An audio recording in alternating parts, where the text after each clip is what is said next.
The elevator doors opened to the 32nd floor of Turner and Pierce, and I pushed my cleaning cart out quietly, just like I had every evening for the past 8 months. The sun was setting over Manhattan, painting the sleek office in shades of amber as the last few employees hurried to finish their work. "Hey, the cleaner's here," Marcus from accounting called out, not bothering to look up from his screen. "Better hide your trash, guys. She's really thorough." A few chuckles rippled through the open office space. I kept my head down, focusing on my task. They weren't wrong about being thorough, I was. Just not for the reasons they thought. "Oh my God, did you see what she's wearing?" I heard Amy from marketing whisper to her cubicle mate. "Those shoes must be from like Walmart or something." They were actually Italian leather, worth more than her monthly salary. But under my cleaner's uniform, nobody noticed. Nobody ever noticed the person behind the mop. That was exactly why I'd chosen this role. "Evening, miss." Robert Chin, the CFO, nodded absently as he passed me in the hallway. I'd sat across from him in board meetings at my previous company, but here in this uniform I was invisible. Just another face in the background of their corporate lives. 8 months ago, when the board of Turner and Pierce approached me about becoming their new CEO, I had one condition: let me work undercover first. I needed to see the company's true culture, not the polished version they'd show a visiting executive. "You want to work as a cleaner?" Board Chairman William Hayes had asked, bewildered. "But you're Sarah Mitchell. You turned around 3 major corporations. You're on the cover of Business Weekly." "Exactly," I'd replied. "Which is why no one can know who I am. Not until I've seen everything." Now, as I emptied trash bins and wiped down desks, I was getting an education no executive training could provide. I learned who inflated their expense reports, who took credit for others' work, who made life hell for their subordinates while kissing up to superiors. I also saw the hidden gems, people whose talent was being wasted because they didn't fit someone's idea of executive material. Like Maria in IT, who stayed late debugging systems without claiming overtime. Or James in operations, whose innovative process improvements were ignored because he was just a junior analyst. I kept detailed notes on my phone, disguised as a cleaning schedule. Every conversation overheard, every pattern observed, every potential I spotted. The real dirt wasn't in their trash bins. It was in their behavior when they thought no one important was watching. "Hey, cleaner." A sharp voice cut through my thoughts. It was Victoria Pierce, yes, that Pierce. Granddaughter of the founder, current VP of sales, and according to my observations, the biggest obstacle to this company's progress. "My coffee spilled," she said, pointing to a puddle on her desk without looking at me. "Clean it up." I grabbed my cloth and moved toward her desk, noting how she didn't even pause her phone conversation. "No, Daddy, of course the numbers are fine. I've got everything under control here." The numbers weren't fine. I'd seen the real sales reports in the files I was supposed to be recycling. Victoria had been hiding losses for months, cooking books with the help of 2 junior accountants who were too afraid to refuse her. "And make sure you get under the keyboard," she added, waving her manicured hand dismissively. "I don't want anything sticky." "Of course, Miss Pierce," I replied softly, continuing my work. She froze, then turned slowly to look at me, really look at me for the first time. Something in my voice must have caught her attention. But I kept my head down, and after a moment she went back to her call. Later that night, as I was finishing my rounds, I found James from operations still at his desk, surrounded by stacks of papers. "You're here late," I said, emptying his trash bin. He jumped, then gave me a tired smile. "Oh hey. Yeah, trying to fix these process reports. Victoria rejected them again. Says they're too complicated." I glanced at his work. Brilliant analysis, innovative solutions, all presented clearly and concisely. "Looks good to me." He laughed. "Thanks, but what would a cleaner know about corporate process optimization?" I smiled behind my mask. "You'd be surprised." "Well, at least you're nice," he sighed. "Most people here don't even see us. The cleaners, the security guards, the maintenance staff. It's like we're invisible." "Being invisible can be useful," I replied. "You see things others miss." He gave me an odd look, but before he could respond, his phone buzzed. Another message from Victoria, demanding the reports be simplified further. "I should go," he said, gathering his things. "Big meeting tomorrow. Apparently some new CEO is starting next week." Probably another corporate robot who won't understand what we actually do here. If he only knew. I finished my shift and headed to my real apartment, not the modest one listed in my cleaner's personnel file. As I shed the uniform and stepped into my shower, I thought about tomorrow. My last day of being invisible. My phone buzzed with a message from William Hayes. Board meeting at 9 a.m. Ready to make your grand entrance. I texted back, more than ready. And William? Make sure Victoria Pierce is there. I have some interesting files to discuss. Tomorrow they'd learn that the woman they'd ignored, mocked, and dismissed wasn't just there to clean their offices. She was there to clean house. And some people were about to learn the hard way that karma sometimes carries a mop. The next morning I arrived at Turner & Pierce wearing a tailored Chanel suit and Louboutin heels, a far cry from my cleaner's uniform. The security guard at the desk, Mike, did a double take as I approached. Good morning, Mike, I said using the same quiet tone I'd used every night for 8 months. Beautiful day, isn't it? His eyes widened in recognition. You're the... I handed him my new ID badge, executive level CO access. Still the same person. Just different clothes. He broke into a huge grin. Oh man, this is going to be good. The elevator ride to the 32nd floor felt different this morning. No cart to push, no uniform to hide behind. Just me, my briefcase, and 8 months of carefully gathered intelligence about every person in this building. The office was buzzing with anticipation about the new CO. I could hear snippets of conversation as I walked through the open workspace, unrecognized for the moment. I heard she turned around Maxwell Industries in just 2 years. Apparently she's ruthless. Think she'll clean house? That last comment from Marcus in accounting made me smile. He had no idea how right he was. I walked into the conference room where the board was gathering. William Hayes saw me first, his face breaking into a knowing smile. Sarah, he said warmly, loud enough for everyone to hear. Welcome to your first official day. The room fell silent. Victoria Pierce, who had been arranging papers at the head of the table, my seat, looked up sharply. Sarah Mitchell, she said, recognition dawning on her face. But you usually clean your coffee spills? I finished pleasantly. Yes, among other things. The color drained from her face as the implications hit her.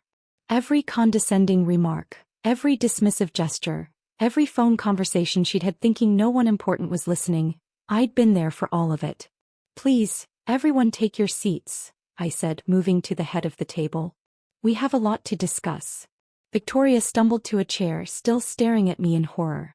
The other board members shifted uncomfortably, probably running through every interaction they'd had with the cleaning staff over the past months. First, I began, opening my briefcase. I want to thank you all for this unique opportunity to really understand Turner & Pierce from the ground up. It's been illuminating. I pulled out a stack of folders, 8 months of observations, documentation, and evidence. Now let's talk about some interesting patterns I've noticed. Starting with the sales department's creative accounting practices. Victoria's face went from pale to gray. I don't know what your dash. Page 47 of your report shows $12 million in phantom sales. I cut her off smoothly. The same $12 million that disappeared from the operations budget, only to reappear as consulting fees paid to a company registered to your brother's address. The board members began flipping through their copies of the report, murmuring in shock. That's confidential information. Victoria sputtered. Amazing what people leave in their trash, I replied. Or what they say when they think the cleaning staff is just part of the furniture. William Hayes leaned forward. Sarah, what are you suggesting? I'm not suggesting anything. I'm stating facts. Facts that will be presented to the SEC unless significant changes are made. Starting with the immediate resignation of certain parties. Victoria stood up, her chair scraping loudly. This is ridiculous. I'm a Pierce. This company bears my name. And you've dishonored that name, I said quietly. The security team is waiting outside. They'll escort you to clear out your office. Don't worry about the coffee stains, I know someone who can clean those up. As Victoria was led out, I turned to the remaining board members. Now let's discuss the real changes this company needs. Starting with promoting the talent you've been ignoring.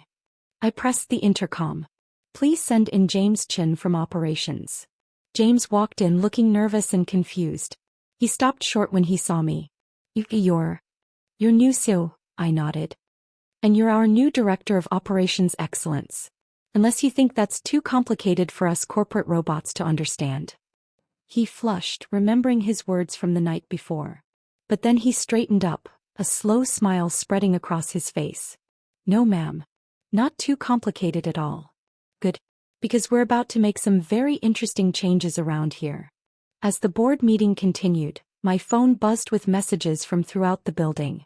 Word was spreading fast about the cleaner who was actually the CEO. Marcus from accounting, about those trash jokes. Amy from marketing, your shoes. I am so sorry. Various others expressing variations of panic and regret. I smiled, remembering every dismissive comment, every condescending glance. But this wasn't about revenge. It was about transformation. About seeing who people really were, not who they pretended to be when the bosses were watching. Because sometimes the best way to clean up a company isn't with a mop, it's with the truth. The next few weeks at Turner and Pierce were a whirlwind of changes. The old guard who had coasted on nepotism and office politics found themselves facing a CEO who knew exactly where all the bodies were buried, because she'd literally cleaned around them. I sat in my new office, reviewing personnel files when Maria from IT knocked on my door. She was still wearing her usual casual clothes. I'd immediately abolished the arbitrary dress code that had kept talented tech people from advancing. Ms. Mitchell?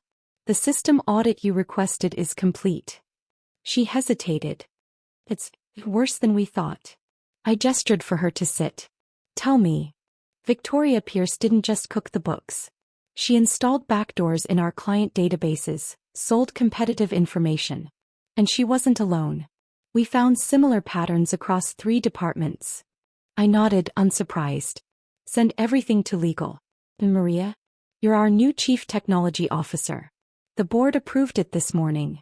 Her eyes widened. But I'm not. I don't have the typical executive profile. You mean you're not from an Ivy League school? Don't play golf? Don't have the right last name? I smiled. Neither did I. What you do have is talent, integrity, and a work ethic I witnessed firsthand while everyone else was heading home at 5 p.m. As Maria left my office, I saw Marcus hovering nervously by the door. The same Marcus who used to joke loudly about the help. Come in, Marcus, I called. I assume this is about the audit? He walked in looking like he was heading to his own execution. Ms. Mitchell, I can explain the discrepancies in the reports. You mean the ones you helped Victoria hide? I opened a folder on my desk. Sit down, Marcus. Let's talk about your future. His face went pale. Please. I have a family. I know. 3 kids. College tuition coming up. That's why you went along with Victoria's schemes, isn't it? Afraid of losing your job if you didn't play along? He nodded miserably. Here's what's going to happen, I continued. You're going to provide a full written statement to legal about everything you witnessed. Then you're going to help us clean up this mess. Do that and you keep your job, though not in accounting. Where then? Compliance. Because sometimes the best person to prevent fraud is someone who knows how it works. I held his gaze. Consider it your chance at redemption. As Marcus left, visibly relieved, my assistant buzzed in. Your 2 o'clock is here. The entire sales team. I smiled. Send them in. 30 nervous sales executives filed into my conference room. Many of them had been part of Victoria's inner circle, spreading her toxic culture throughout the company. Ladies and gentlemen, I began, let's talk about the real numbers. Not the ones you've been reporting, but the actual state of our client relationships. For the next hour, I detailed everything I'd observed during my time as the invisible cleaner. The client complaints ignored, the junior staff bullied, the corners cut. But that's all changing, I announced. Starting today, commissions will be based on client satisfaction, not just sales numbers. And speaking of satisfaction, I pressed a button and James appeared with a cart, not unlike my old cleaning cart. Coffee service, I announced. Since so many of you enjoyed having others serve you, you'll now take turns providing coffee for the whole office. Starting with the executive level. Consider it a lesson in humility. The looks on their faces were priceless. Over the next 6 months, Turner and Pierce underwent a complete transformation. We promoted overlooked talent, rebuilt client trust, and created a culture where work ethic mattered more than office politics. The press called it a miracle turnaround. Undercover CEO cleans house and doubles profits, read the Wall Street Journal headline. But the real satisfaction came from smaller moments. Like watching Maria revolutionize our tech infrastructure. Or seeing James implement process improvements that saved millions. Or observing Marcus, of all people, become a dedicated watchdog against corporate fraud. 1 year after my first day as the cleaner, I stood addressing the entire company at our annual meeting. The room was different now, more diverse, more energetic, more authentic. Some of you knew me first as the person who cleaned your offices, I began. You thought that meant I was beneath you. What you didn't understand is that true leadership isn't about being above others. It's about being willing to do what others won't. I gestured to the wall behind me, where we'd hung a new company motto. Excellence starts at every level. Every role matters. Every person contributes. And sometimes, the most important insights come from the people you never thought to listen to. After the meeting, I did something that shocked everyone. I changed into my old cleaner's uniform and grabbed a mop.